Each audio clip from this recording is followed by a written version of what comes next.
Kalau belum subscribe juga segera ya, supaya kita bisa terus mengikuti channel ini dan sehingga channel ini bisa jadi berkat dalam hidupmu. Kita peperangan rohani dulu karena saya rasakan ada suatu belenggu yang diputus dalam kehidupan banyak jemaat yang tercinta seluruh keluarga Saat Teduh.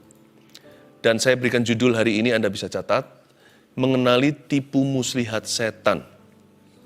Sebenarnya Saat Teduh hari ini itu, tema judulnya itu saya dapat dalam sebuah mimpi. Hari-hari ini saya banyak mimpi tentang Anda. Dalam mimpi, Tuhan tunjukkan pada saya generational spirits atau generational curse. Yaitu kutuk turun-temurun, roh yang diwariskan, roh jahat maksudnya. Lalu dalam mimpi itu, Tuhan memberitahu bahwa saya harus menyampaikan kebenaran tentang kelepasan. Bagaimana kita mengenali tipu muslihat setan? Agar supaya kita sungguh-sungguh hidup bebas merdeka dan hidup berkemenangan. Itu tujuan daripada sharing hari ini dan Saat Teduh kali ini.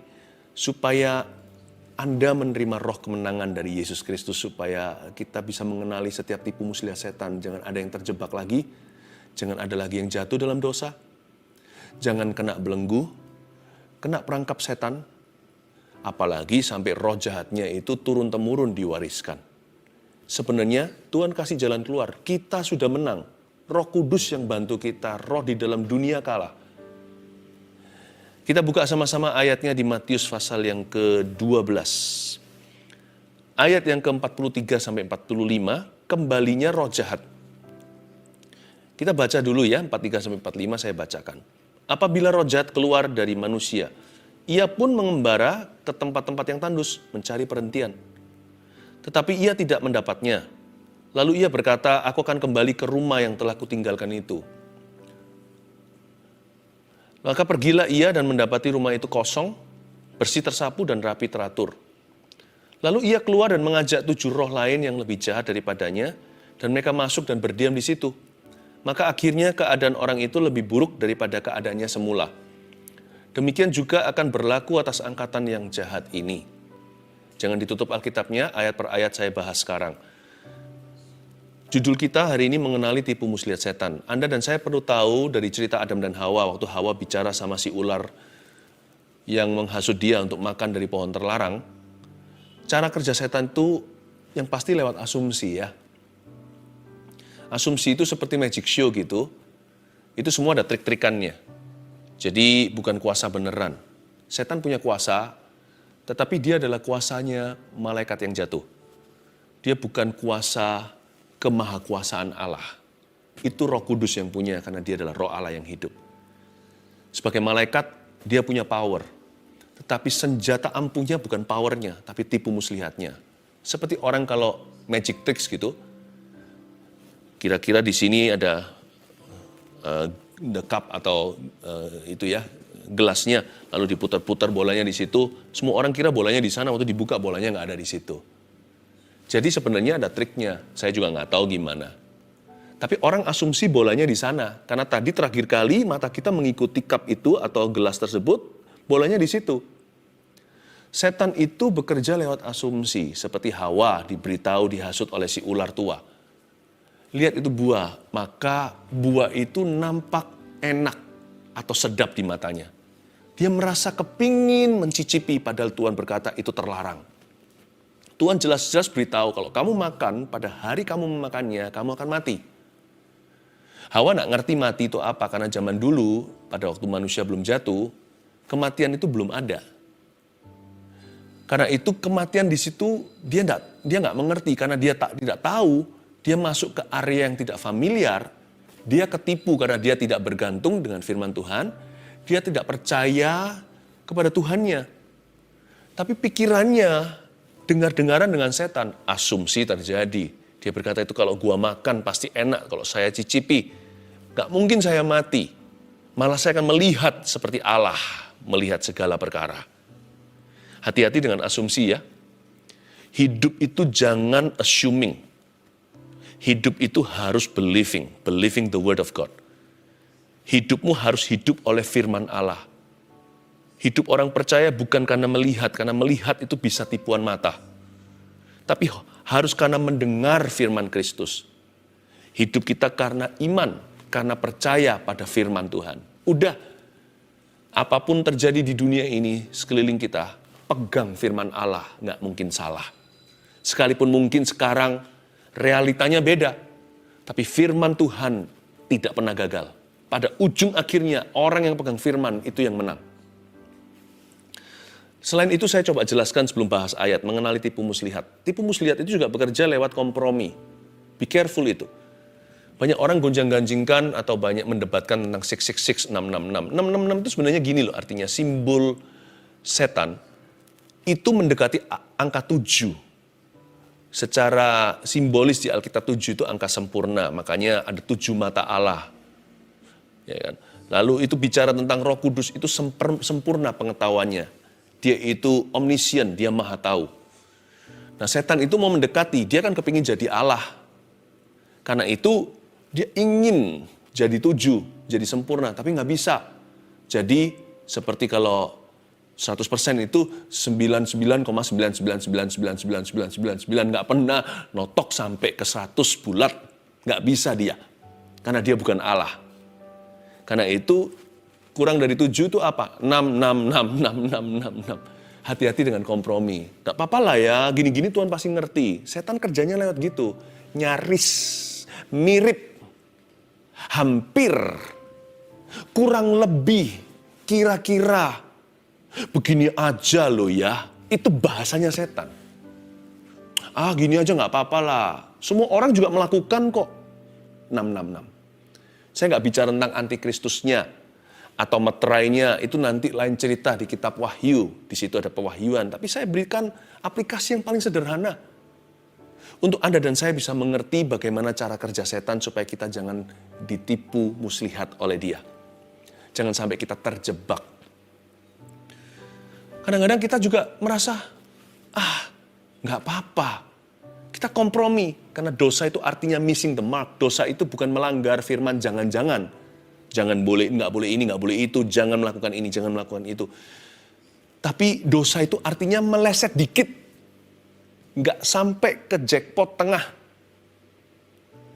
Hati-hati dengan menghalalkan segala cara.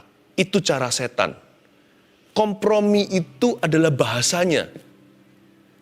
Begini aja loh ya. Nggak apa-apa lah.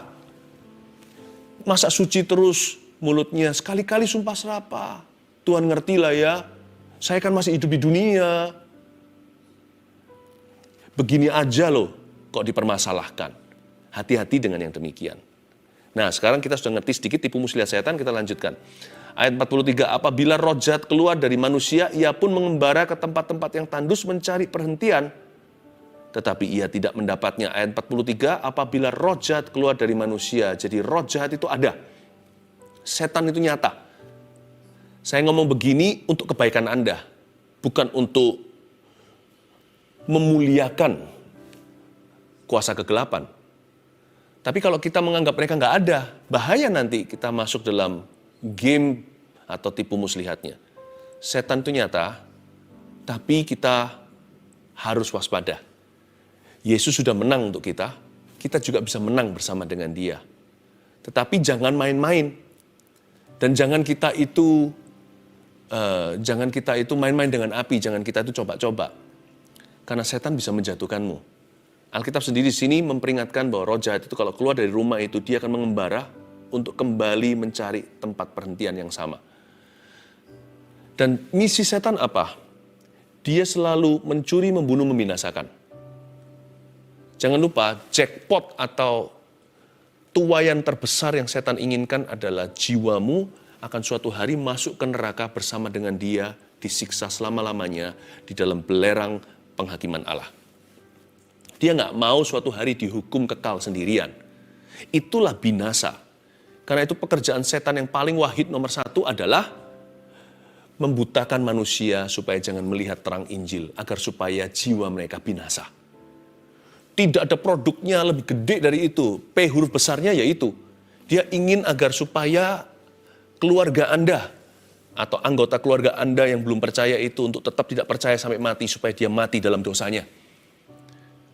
Dia menginginkan supaya kita murtad dari jalan yang benar. Karena dia punya goal terbesar adalah kebinasaan. Tapi kalau dia nggak bisa binasakan, terlanjur ceritanya ini, Anda udah kenal Tuhan.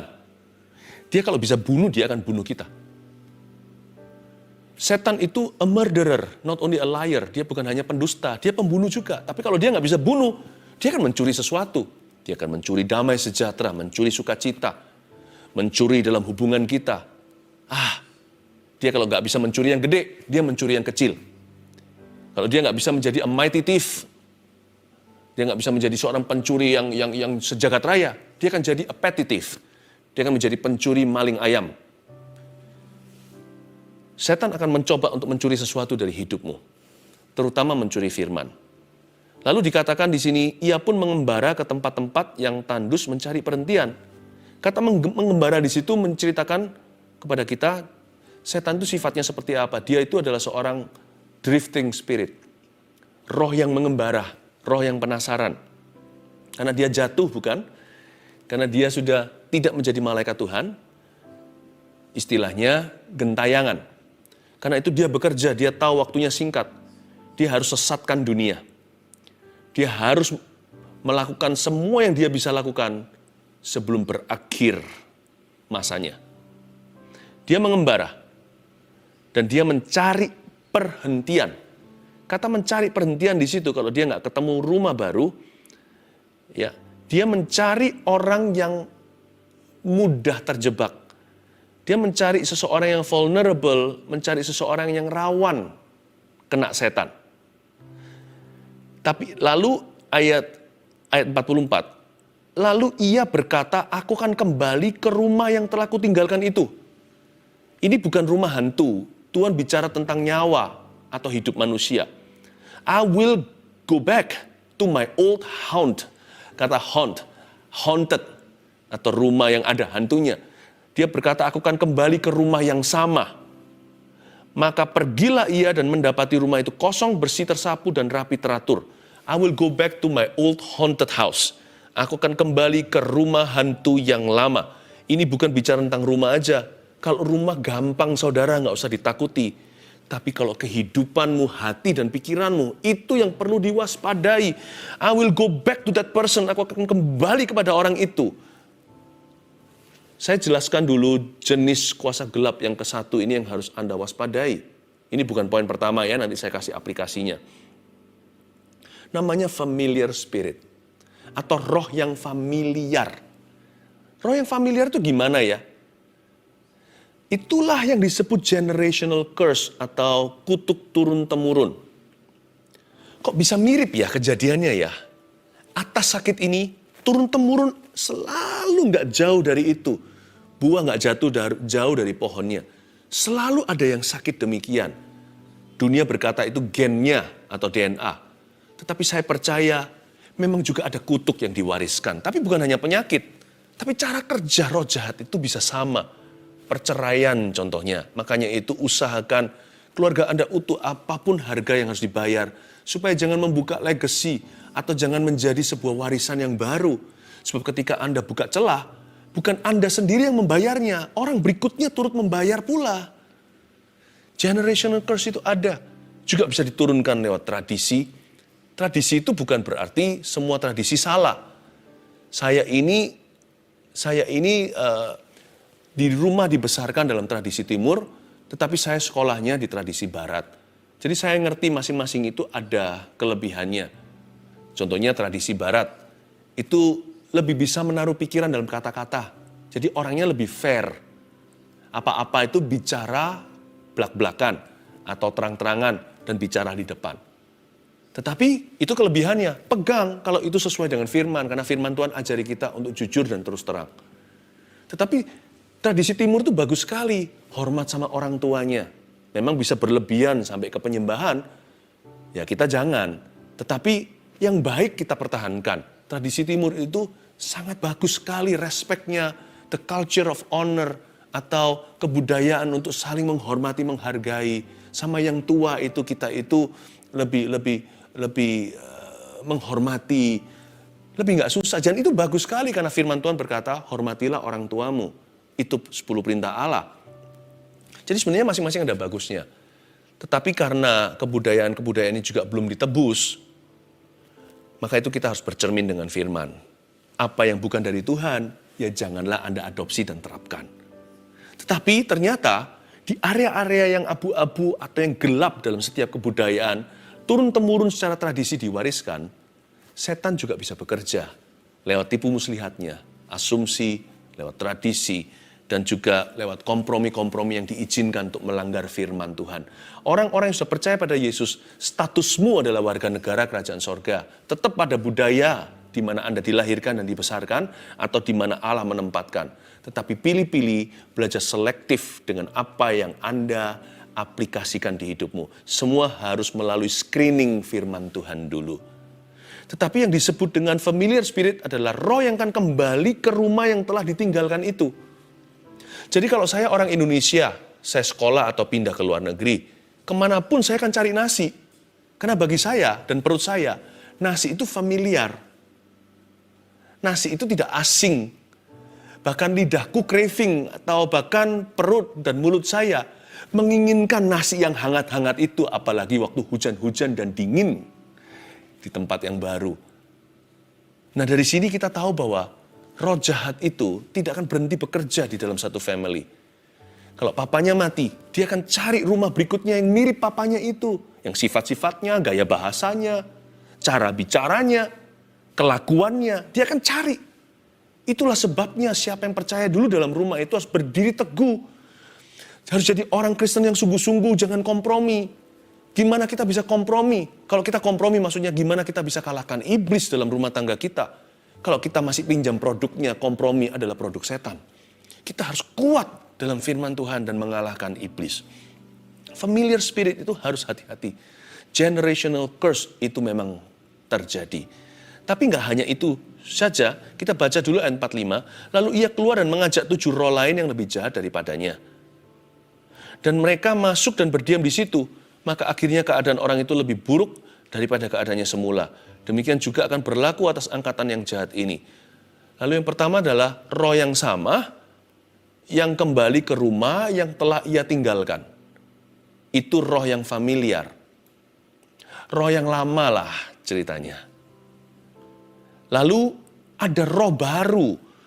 Lalu ia keluar dan mengajak 7 roh lain yang lebih jahat, gara-gara rumah itu kosong, bersih tersapu dan rapi teratur. Makanya dia ajak 7 roh lain untuk masuk bersama dengan dia, total 8. Ini yang disebut roh yang baru atau roh yang tidak familiar. Anda pernah nggak membayangkan begini?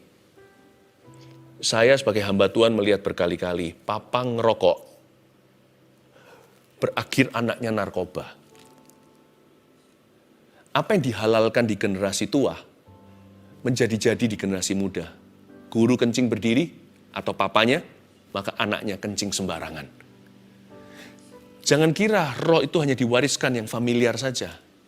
Dia akan ajak temannya 7 roh lebih jahat.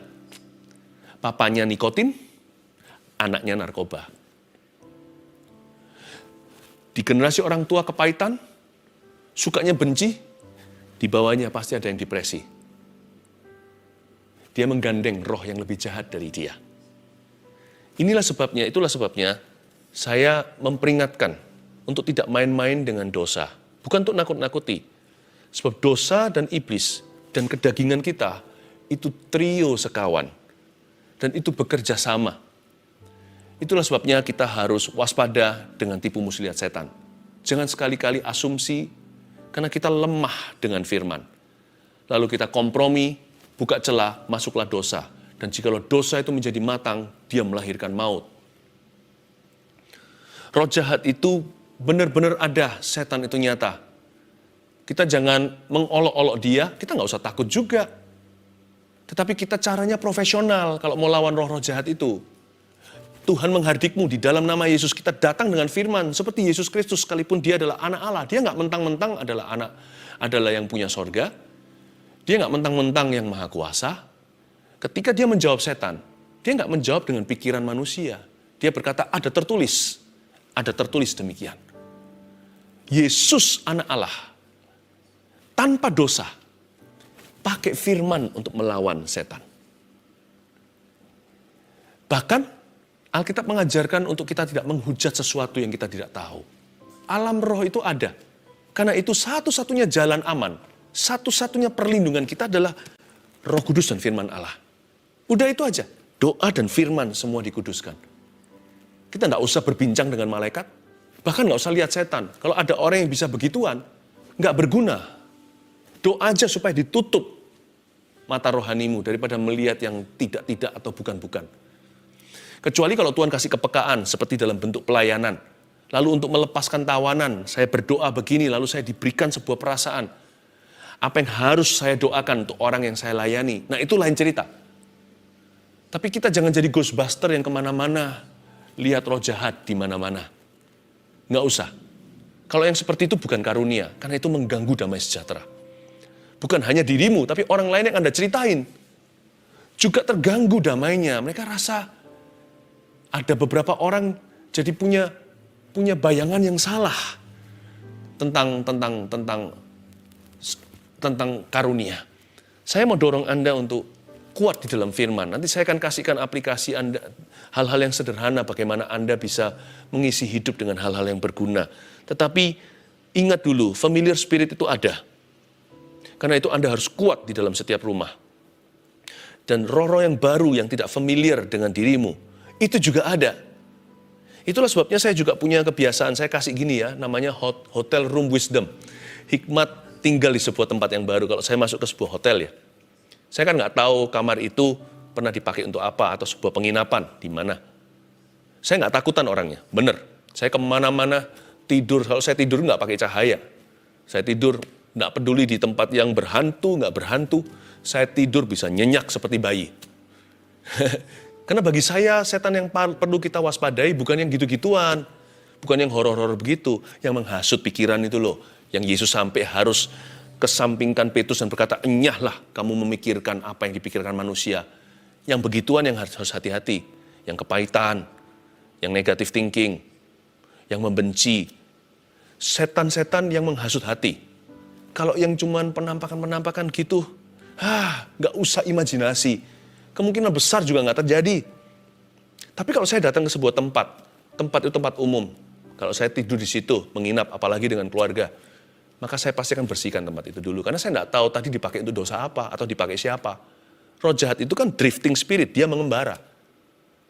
Jadi di dunia ini, di dalam alam semesta ini, nggak tahu ada berapa roh jahat, saya nggak mau tahu. Hanya Tuhan yang maha tahu. Urusan saya adalah jaga diri, urusan saya adalah jaga Anda. Maka saya akan doakan begini, Tuhan Yesus, sucikan kuduskan ruangan ini dengan darah Yesus. Saya selalu cetuskan iman saya pada pembasuhan darah Tuhan. Dan saya berkata, aku usir setiap setan yang pernah roh jahat yang pernah ada di kamar ini, atau yang masih ada, atau yang coba-coba untuk masuk ke sini. Keluar di dalam nama Yesus. Saya harus kasih perintah yang jelas. Karena setan harus ada instruksi dari kita, orang percaya. Kita nggak bisa berkata haleluya itu artinya puji Tuhan. Kita harus usir setan. Lalu saya berkata, tidak boleh masuk kemari sampai saya check out atau sampai saya meninggalkan tempat ini. Kan saya nggak bisa jadi penjaga kamar itu selama-lamanya. Nanti berikutnya ditinggali siapa kan bukan urusan saya. Tapi kalau rumah saya jagai. Selalu ada mesbah keluarga. Makanya besok saya akan ajarkan. Ketika mengajarkan tentang keluarga Adam. Di sana saya akan ajarkan gimana bangun mesbah keluarga. Untuk jaga rumah dan rumah tangga kita. Haleluya.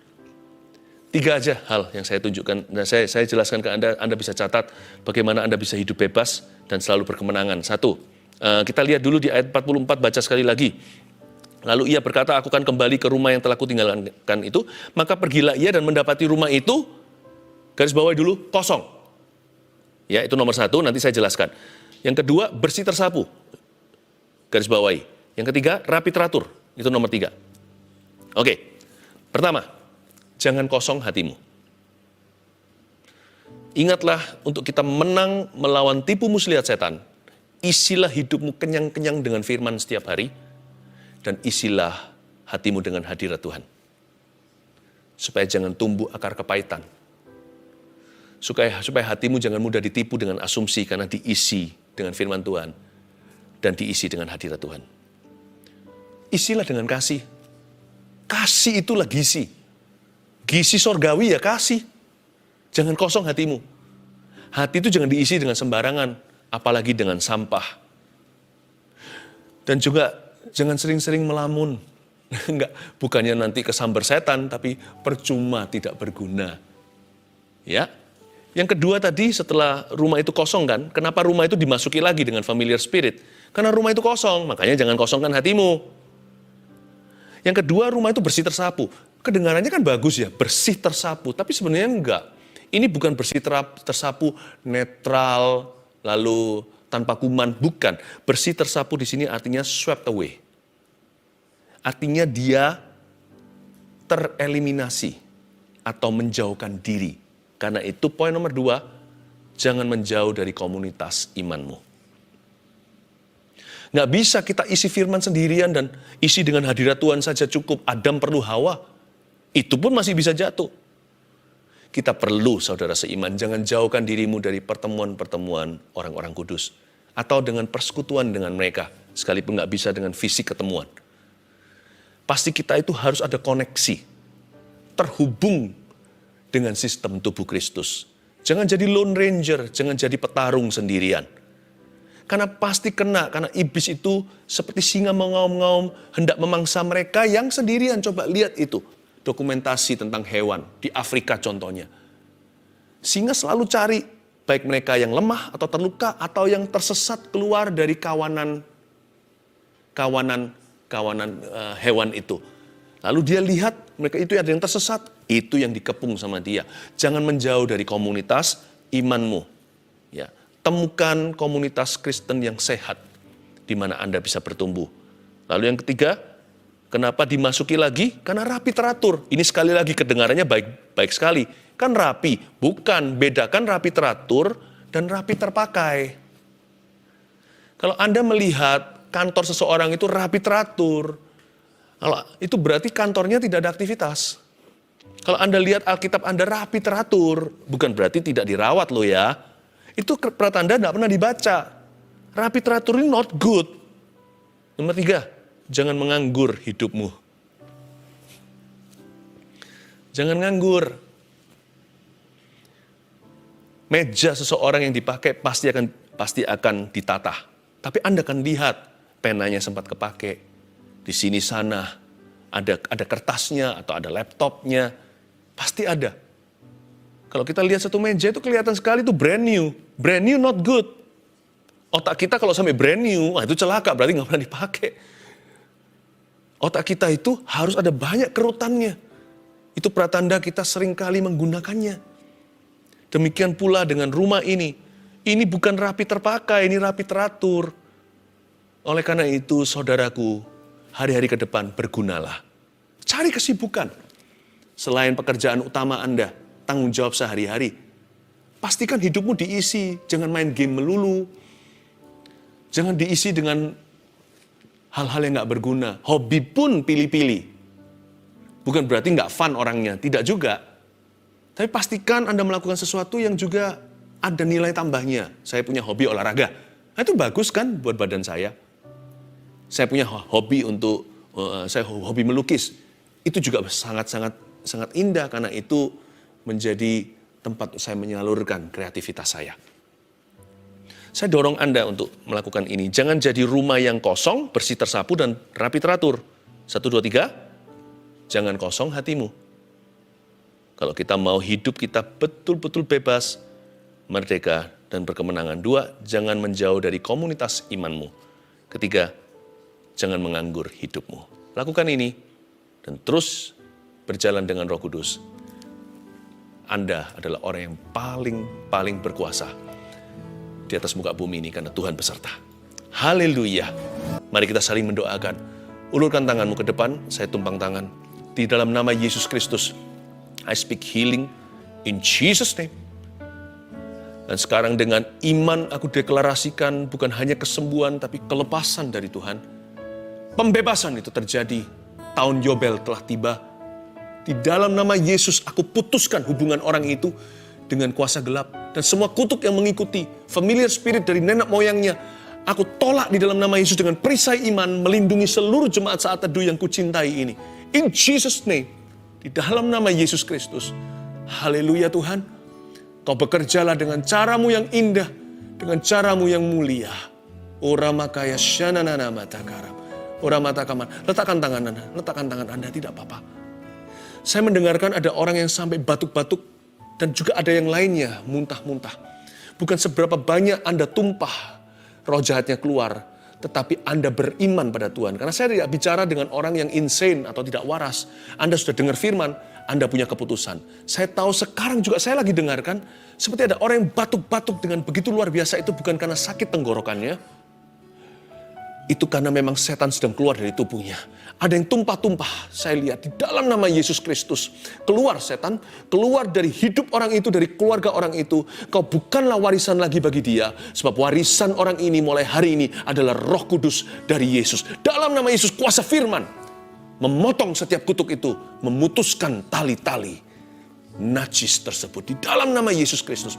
Bukan sebanyak apa Anda tumpah di situ setannya kelar, tetapi Anda harus beriman sekarang. Sementara sekarang Anda dilawat Roh Kudus, Anda dibebaskan, dengar suara saya. It is in your faith in Jesus. Dalam imanmu pada Yesus, imanmu dan imanku sepakat. Saya percaya hari ini urusan setan dalam hidupmu kelar. Di dalam nama Yesus Kristus. Ada satu orang yang setelah dia bertobat, seolah-olah dia ditimpa kesialan. Dia bangkrut hampir total. Habis-habisan. Karena memang zaman dulu dia minta kuasa gelap untuk kekayaan. Don't worry my brother. Saudaraku, saya bicara kepada Anda di dalam nama Yesus Kristus. Jangan takut. Apa yang telah dicuri oleh setan, kalau itu memang miliknya, berikan ke dia. Tuhan akan gantikan sebentar lagi dalam kehidupanmu. Dalam waktu tidak sampai 7 bulan ini, Anda akan bangkit bisnisnya. Tapi kali ini dari berkat-berkat Allah. Buat apa memperoleh seluruh dunia kalau kita menyangkali nyawa dan iman kita. Berkat yang dari Tuhan, susah payah tidak menambahinya. I bless your business di dalam nama Yesus Kristus. Bahkan ada satu orang yang saya dengar suara seperti ini. Kecil diserahkan dewa, besar jalannya susah.